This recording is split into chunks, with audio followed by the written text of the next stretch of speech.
사람들은 늘 이렇게 말하곤 합니다. 그땐 몰랐다고. 조금만 더 일찍 알았더라면 내 삶이 달라졌을 거라고요. 바쁘게 달리기만 했던 시절엔 중요한 것들이 잘 안 보였습니다. 그저 버티고 책임지고 하루하루를 살아내는데 급급했으니까요. 하지만 시간이 흐르고 삶의 속도가 조금씩 느려지면 그제야 보이는 것들이 있습니다. 오늘은 70대가 되어 비로소 깨닫게 된 삶의 조각들 속에서 50대에 미리 해뒀더라면 좋았을, 그래서 지금 가장 많이들 후회하고 있는 3가지에 대해 이야기를 나눠보려 합니다.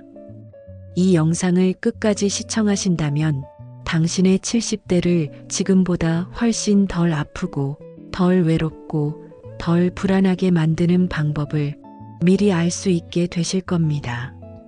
단순한 조언이 아닙니다. 살아본 사람들이 직접 겪고 후회한 이야기들입니다. 이 영상을 보고 계신 지금 이 순간부터 하나씩 다시 시작해도 괜찮습니다. 아직 늦지 않았습니다. 지금부터 실천하신다면 당신의 인생 후반은 훨씬 더 따뜻하고 단단해질 수 있습니다.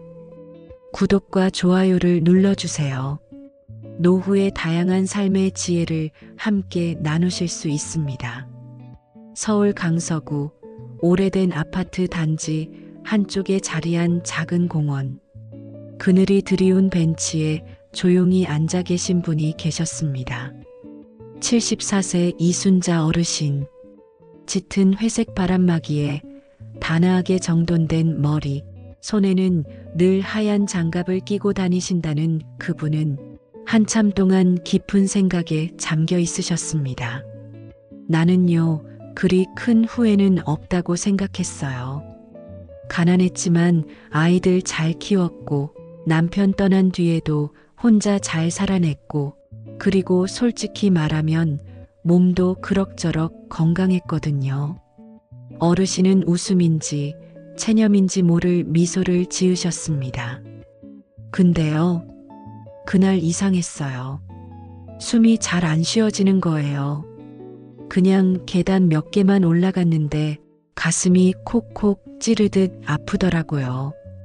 괜찮겠지 싶었는데 자고 일어나도 계속 뻐근하더니 결국 병원에 갔어요. 그랬더니 협심증 초기라네요. 그 말을 하시고는 잠시 고개를 떨구셨습니다. 그때 진짜 놀랐죠. 몸이 아니라 마음이요. 그동안 너무 내 몸을 돌보지 않았구나 싶었어요. 아프니까 갑자기 모든 게 겁나더라고요. 내가 지금 쓰러지면 누가 날 찾을까? 내가 지금 입원하면 내 병원비는 누가 내주지? 50대 때는 상상도 못했던 질문들이 밀려왔어요. 그 순간 그녀의 눈가에 맺힌 건 고통도 분노도 아닌 묵묵히 견뎌낸 시간에 대한 쓸쓸한 미안함이었습니다. 50대엔 괜찮은 줄 알았어요. 몸이 무거워도 나이 들면 다 그렇지 하고 넘겼고, 속이 쓰려도 그냥 소화제 하나 먹고 버텼고, 근데 건강이란 게요. 하루아침에 빵하고 무너지는 게 아니라 수십 년간 쌓인 무심함이 뚝 하고 터지는 거더라고요. 그 말은 마치 모든 시니어들의 고백처럼 들렸습니다. 여기서 건강에 대한 3가지 진실을 알려드릴게요. 첫째, 정기검진은 정상이라고 나와도 정기적으로 받으셔야 합니다. 많은 분들이 건강검진 결과가 정상이면 다행이다, 아직 괜찮네 하고 마음을 놓으시죠. 하지만 건강은 숫자로만 측정되는 게 아닙니다. 2023년 보건복지부 통계에 따르면 70세 이상 노인의 평균 의료비는 연간 443만 원, 이는 월 평균 약 37만 원 이상. 그 중에서도 만성질환 관리에 들어가는 비용이 절반을 넘습니다.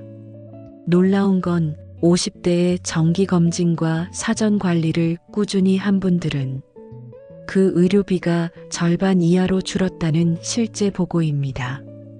조기 발견은 목숨을 구하고 의료비를 아낍니다. 둘째, 운동은 약이 아니라 보험입니다.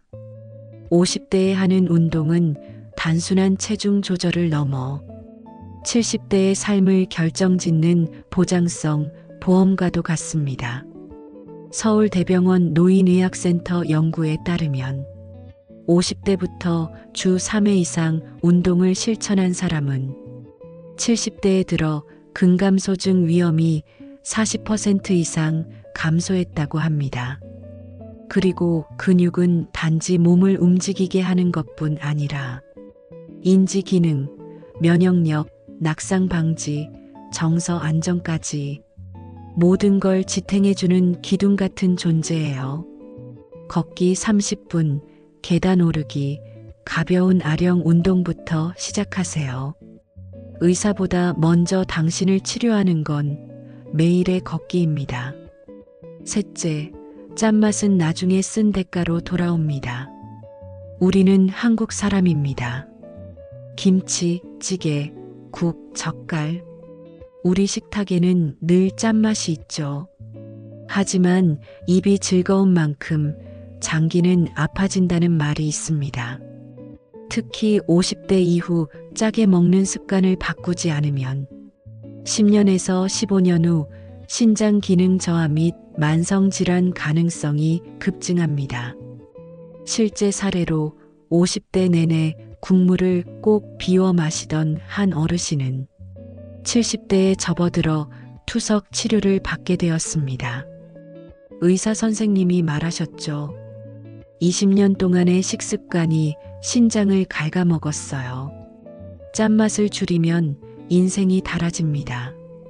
그 변화는 오늘 저녁 식탁에서부터 시작됩니다. 식습관은 늦게 바꿀수록 비용이 크다는 사실 꼭 기억해 주세요. 이순자 어르신은 말했습니다. 이제야 내 몸에게 미안하다는 말을 해요. 그동안 너무 굴리고 너무 참게 하고 아프다 해도 좀 참아라고만 했으니까요. 이제라도 그 손을 한번 잡아줘야겠다 싶어요. 내 몸도 나만큼 외로웠을 테니까요. 지금 이 영상을 보시는 여러분, 혹시 오늘 내 몸의 소리를 들으셨나요? 조금이라도 무거운가요? 뻐근한가요? 그렇다면 지금이 바로 돌아볼 시간입니다. 다시 이순자 어르신의 이야기로 돌아가 봅니다. 건강 이야기를 마치고 난 뒤 어르신은 한참 동안 말이 없으셨습니다. 창밖의 벚나무 가지를 바라보며 조용히 혼잣말처럼 말씀을 꺼내셨죠. 사실 건강보다 더 아픈 게 있어요. 그건 외로움이에요. 그 말의 순간 공기가 멈춘 것 같았습니다. 50대 땐 정말 바빴어요.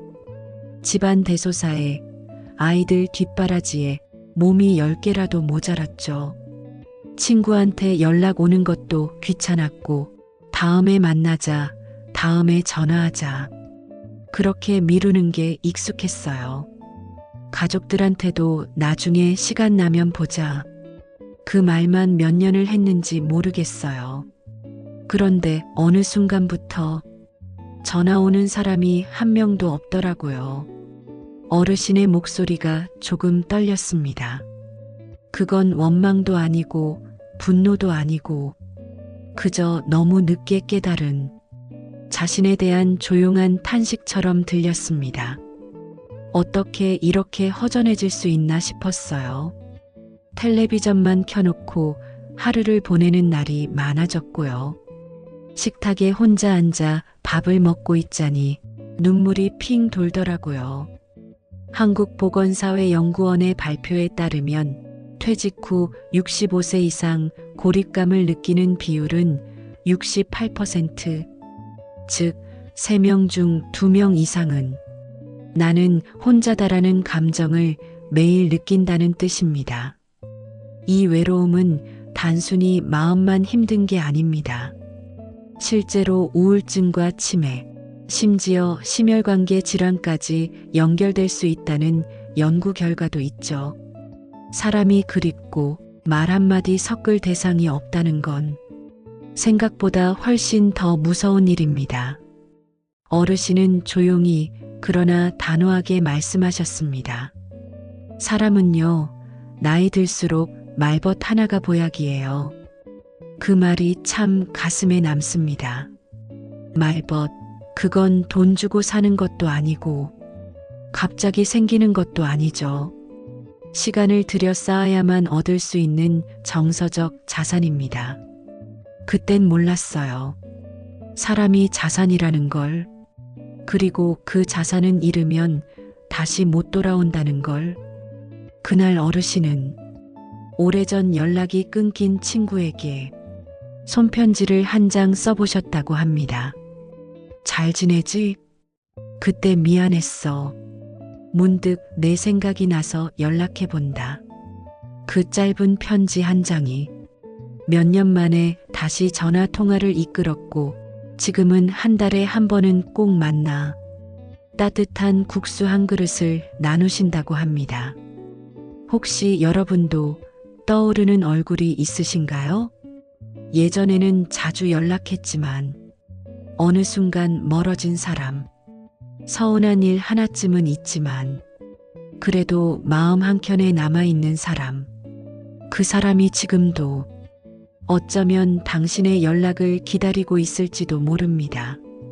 사람 사이의 거리는 마음이 멀어지는 게 아니라 연락이 끊기면서 멀어집니다. 그리고 연락은 꼭 먼저 한 사람이 손해인 것도 아닙니다. 오히려 먼저 건넨 사람이 사람을 잃지 않는 사람이 됩니다.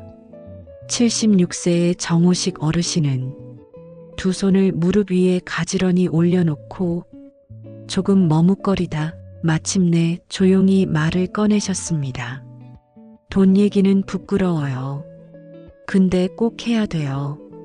잠깐 멈추시더니 천천히 눈을 내리깔고 덧붙이셨습니다. 퇴직하고 나면 수입이 뚝 끊기잖아요. 젊을 땐 퇴직금 받고 연금 받으면 되지 싶었는데 그게 아니더라고요. 그의 말에선 가족을 책임지느라 자신을 돌보지 못한 세월, 그리고 노후를 계산하기엔 너무 늦어버린 현실이 고스란히 묻어나 있었습니다. 병원은 더 자주 가야 하고 약값만 해도 매달 꽤 나가요. 손주 오면 용돈도 주고 싶고 친구랑 커피 한 잔 마시고 싶은데 자꾸 손이 주춤해요. 한두 번 빠지다 보니 그냥 안 나가게 되더라고요. 어딜 가도 돈 걱정이 먼저 앞서요. 이 이야기는 많은 시니어들의 현실이기도 합니다. 2024년 기준 국민연금 평균 수령액은 약 월 61만 원. 하지만 노후에 실제로 필요한 생활비는 평균 158만 원 이상, 거의 100만 원 가까운 차이가 매달 발생하는 셈입니다. 그 차이를 메꾸지 못하면 해야 할 걸 못하게 되고 가고 싶은 곳도 못 가게 되고 결국 사람도 점점 멀어집니다. 그땐 아이들 대학 보내느라, 집 대출 갚느라 내 노후는 늘 나중에였어요. 근데 그 나중이 벌써 와버렸고 지금은 바꿀 수 없다는 게 제일 괴롭죠. 정호식 어르신의 고백은 돈이 단순한 생활비의 개념이 아니라 인생의 선택지를 넓혀주는 자유이자 존엄을 지켜주는 최소한의 수단임을 일깨워줍니다. 연구에 따르면 경제적으로 준비된 시니어는 그렇지 않은 사람보다 사회활동 참여율이 3배 이상 높습니다. 모임에도 더 자주 나가고 문화센터에도 참여하고 취미활동이나 여행도 가능하죠. 그런데 준비가 안 된 분들은 내가 빠지는 게 낫지, 돈 쓸 데가 많아 하며 자꾸 자신을 뒤로 미루게 됩니다. 그렇게 점점 삶이 좁아지고 세상과의 거리도 멀어지죠. 사실 많은 분들이 지금부터 준비해봤자 뭐가 달라지겠어? 라고 말합니다. 하지만 그것도 오해입니다. 월 10만 원씩만 추가로 연금 저축에 넣어도 20년 뒤엔 3천만 원 이상의 차이를 만들어냅니다. 복리는 절대 배신하지 않습니다. 시간이 없다고 생각할수록 지금 이 순간부터라도 시작하는 게 중요합니다. 금액이 중요한 게 아니라 지속성이 핵심입니다. 10,000원, 5만 원이라도 매달 꾸준히 쌓이면 그건 단지 돈을 모으는 게 아니라 미래의 불안을 덜어내는 준비가 됩니다. 정호식 어르신은 마지막에 이렇게 말하셨습니다. 젊었을 때는 돈이 책임이었어요. 근데 지금은 돈이 자유더라고요. 작은 돈이라도 내 마음대로 쓸 수 있는 게 이 나이에 얼마나 큰 힘인지 몰라요. 그 말은 들을수록 묵직했습니다. 돈이 없어서 포기해야 하는 것들, 돈이 없어서 움츠러드는 마음, 그건 절약이 아니라 삶의 질을 포기하는 것일지도 모릅니다. 정호식 어르신은 마지막으로 이렇게 말씀하셨습니다. 이제는 정말 나를 위해 쓸 수 있는 시간이 많아졌는데 그 시간에 내가 할 수 있는 게 없으면 그게 제일 슬프더라고요. 그 말 속엔 건강이 없으면 몸이 움직이지 못하고 사람이 없으면 마음이 허전하고 돈이 없으면 어디든 갈 수 없다는 인생의 진실이 담겨 있었습니다. 돌아보면 건강은 지금이라도 꼭 챙겨야 할 가장 소중한 인생의 자산입니다. 조금만 더 미리 내 건강을 점검하고 조금만 더 움직였다면 지금 덜 아팠을 거라고 많은 어르신들이 말합니다. 사람은 시간이 날 때가 아니라 마음을 내서 만들어야 챙길 수 있습니다. 관계는 어느 날 그냥 유지되는 게 아니라 손 내미는 용기 하나로 이어지는 겁니다. 그리고 많지 않아도 준비된 돈은 내 삶을 조용히 지켜주는 든든한 울타리가 되어줍니다. 미리 대비한 사람은 걱정이 덜하고 준비 못한 사람은 후회가 더 깊습니다. 그렇다고 너무 늦었다고 생각하지 않으셔도 됩니다. 아직 할 수 있는 게 많습니다. 지금부터라도 내 몸을, 내 사람을, 내 노후를 하나씩 다시 돌아보세요. 그리고 한 가지씩 작은 실천부터 시작해 보세요. 그 변화가 당신의 노후를 조금 덜 아프게, 조금 덜 외롭게, 조금 더 자유롭게 만들어줄 것입니다. 이야기를 들으며 혹시 마음속에 떠오르는 후회 하나쯤 있으셨나요? 그땐 몰랐지만 지금은 너무나 잘 아는 것. 누구에게나 그런 순간이 있죠. 혹시 여러분은 지금 어떤 후회를 미리 맡고 계신가요? 아니면 아직 마음속에만 담아둔 그때의 선택이 있으신가요? 여러분은 지금 건강, 사람, 돈 중에 가장 마음 쓰이는 부분은 무엇인가요? 만약 지금의 내가 50대의 나에게 한마디 조언을 해줄 수 있다면 그 말은 어떤 내용일까요? 댓글로 여러분의 이야기를 나눠주세요. 누군가의 한마디가 또 다른 누군가에게는 큰 위로가 될 수 있습니다. 우리 모두의 경험이 모이면 조금 더 지혜로운 미래를 만들어갈 수 있을 거예요. 영상이 마음에 드셨다면 좋아요와 구독, 그리고 알림 설정까지 부탁드립니다. 오늘도 여러분의 하루가 조금 더 따뜻하고 조금 더 지혜로운 삶으로 이어지길 바랍니다. 함께 나누는 지혜였습니다. 감사합니다.